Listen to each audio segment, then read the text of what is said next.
Ito pala yung pinakamalaking supermarket dito sa Llandudno. Yan pangalan nito Asda. Asda ang pangalan niya. Yan nakasulat dyan Wales yan. Salitang Wales. Grosso pa daw yan. Kabila naman welcome. Ibig sabihin ng grosso, welcome. Yan. Yan ang Asda. Pinakamalaking to. Ito yung pinakamalaking supermarket. O tsaka mayroon silang mayroong garahe. Yan, parking area. Malaki. Napakalaking parking yan Tapos gusto mong magbisikleta, mayroon parking ng bisikleta. Yan yan. Diyan mo itatali. O malaking to. Tapos katabi nito, paggawa ng mga susi, kung meron kang ipaduplicate, yan ang dito Asda. Malaking pinakamalaking supermarket to. Ayan ang pangalan Asda. Meron naman mga dito, hindahan din, may convenience store, pero lang yun, limitado lang yung mabibili mo dito. Asda. Ayan pwede ka rin mag-withdraw ng dyan pera. Yan pre-withdrawal. Malaking to, malaking paradahan. Asda. Dati kasi to, itong lugar nito dati itong eskwelahan to naalala ko yung panahon na yun na pangalan Asda naalala ko yung panahon na yun. Itong lugar na to, eskwelahan to, John Bright School, public, gobyerno. Maliit lang kasi to, kaya ang ginawa ng gobyerno, lumipat sila doon sa pinakamalaki, yung John Bright School.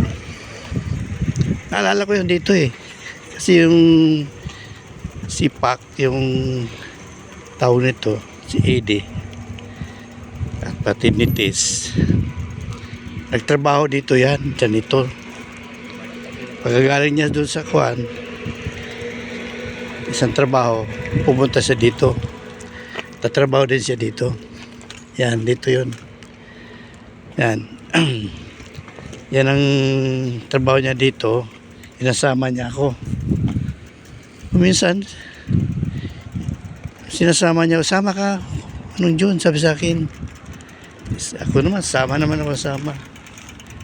Pagdating sa loob, sabi niya, John, hawakan mo nga itong map. Bakit ang gawin ko dyan? John, pakimap mo ito. Walang hiya.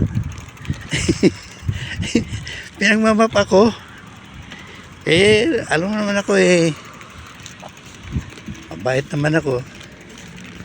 Tinulungan ko na mag-map. Tapos dumating yung supervisor British. Sabi niya, Eddie, why you ask your friend to do your job? This is not her job. His job is yours. Tapos ito naman ang tuwiran. Sabi niya, hindi, inano ko lang. Pinautos, ko lang, nakiusap lang ako. Sabi niya, hindi pwede. Sabi niya, hindi pwede yan. Bisita mo yan Sabi niya sa akin, huwag mong ipasa yung trabaho mo sa kanya. Tsaka hindi naman masisilduhan yan Sabi sa akin. Sabi niya, susunod mo nang dalhin dito yan Napahiya si Pac. Magulang din kasi yan Ayan yung istasyon na ng pulis. Ayan nakalagay dyan North Wales Police.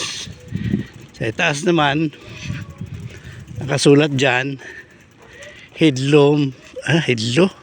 Hindi ko mabasa dahil Wales yung sulat yan, pero North Wales istasyon na ng pulis yan.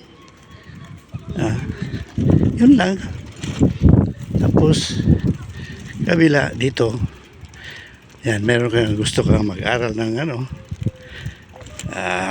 self-defense, yan